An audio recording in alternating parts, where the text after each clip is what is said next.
Find someone whose intentions inspire you, who the why that they live their life from inspires you deeply. Hi everyone, this is Cayden and welcome to our Monday Motivation. Today, I'll be sharing with you the 3 people who had great influence and also inspired me to become a better person and a better investor. The first person that really had a great influence on me is actually my mom. My mom was a Chinese. She came from China many years ago, came to Singapore eventually through matchmaking, right? And then she married my dad and then gave birth to 4 kids. I'm the youngest in the family. And because she's not educated, she can only compensate of a lack of education by working very hard for the family. And on a daily basis, I witnessed her waking up very early, like 5 a.m., going to the kitchen, clean out all the utensils, boil hot water, cook white porridge, to make sure that for us to eat before we can really go to school. And throughout all these years, I witnessed how hard she worked. Yeah, and she always put her family first. For example, right, whenever there's a meal, she'll let all the guys eat first, and then she will eat what's left. So when I grew up, I always think that maybe one day, I'll be wealthy, rich, smart, and then I could give her a very good life.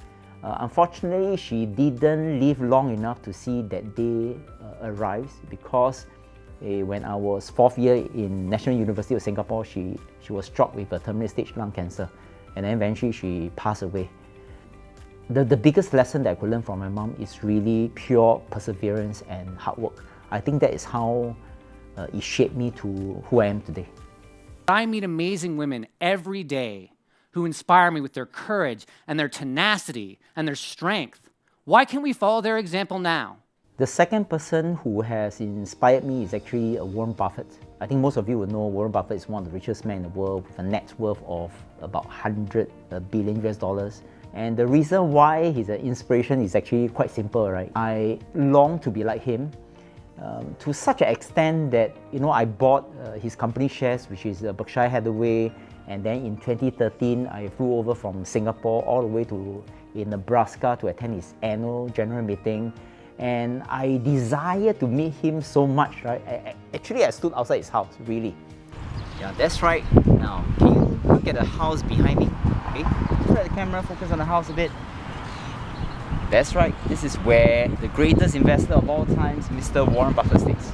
I waited for a couple hours. Maybe if he happens to walk past, I could take a selfie with him. But unfortunately, after waiting for a few hours, he didn't really appear. So I lost the chance.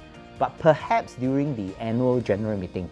So I was telling myself, I only got one chance to meet him, right? If I could take a photo, shake his hand, that would be great. And the interesting thing is with this motivation, right? Eventually, I shook hands with Warren Buffett. Hi, Warren. Hi. Hi, nice to meet you. Hi. So, of course, eventually, after attending the annual general meeting, I came back to Singapore. So maybe I'm a bit smarter, a bit richer. I think the biggest learning lesson I've learned from Buffett, right, is we can be smart, we can be rich, but we can be humble. For a man so famous and so rich, Warren Buffett has led a remarkably modest lifestyle in his hometown of Omaha. Omaha's home. It's always been home, always will be home.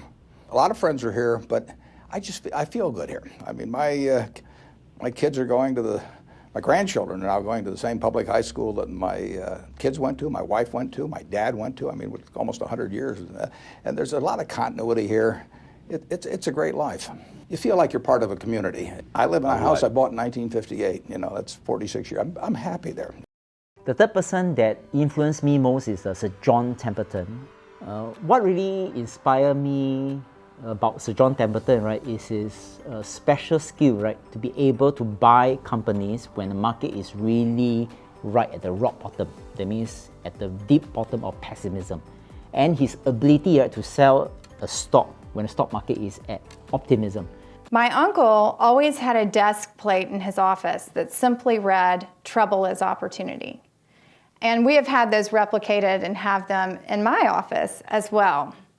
It's a really good reminder of his investment philosophy. This is one key reason from the business perspective why I really admire Sir John Templeton. Sir John Templeton lives a simple life, And not only he live a simple life like Warren Buffett, he also give. I think the biggest inspiration that I get from Sir John Templeton, right, is his values of giving. And maybe let me share with you this quote. Happiness comes from giving, not getting. If we try hard to bring happiness to others, we cannot stop it from coming to us also. To get joy, we must give it. And to keep joy, we must scatter it. I can tell you in my early days, I don't really appreciate such quote until when I went through cancer 3 times, then I realized that money is really to put into, the meaning of money is really to be put into good use. And that one way to put it good use, right, is to give and to scatter it. All my life I was trying to help people get wealthy, and with a little success. But I never noticed it made them any happier. But I wanted to help people to become happier, and that real wealth is not in money, it's in spiritual growth. And I wanted to grow myself spiritually and help other people to grow. Unfortunately, I'm unable to see Sir John Templeton because he has really passed on. But the lucky thing, right, is in 2018, I managed to meet Miss Lauren Templeton, who is the president and CEO of Templeton and Phillips Capital Management. In simple terms, it's a fund management company. And in case you go to any bookstore, right, you may come across this New York Times bestseller called Investing the Templeton Way, which is written by Miss Laura Templeton as well as her husband, Scott Phillips. So most people, when I come speak to them, want to know a little bit about my very famous great uncle, Sir John Templeton. He was known as pioneering value investing and international investing. Money Magazine named him arguably the greatest stock picker of the 20th century. She's our keynote speaker in our big event called Investify Symposium 2018, and I managed to flew her into Japan, eventually to Singapore.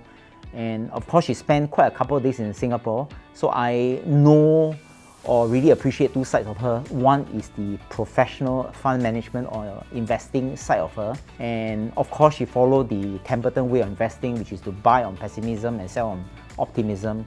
But there is another special side of her, is her humility. And I realized that it really reminded me of Sir John Templeton himself as well as Warren Buffett, because I realized that all the super value investors are usually quite humble. And I think meeting her, right, and Warren Buffett is one of the best things ever in life.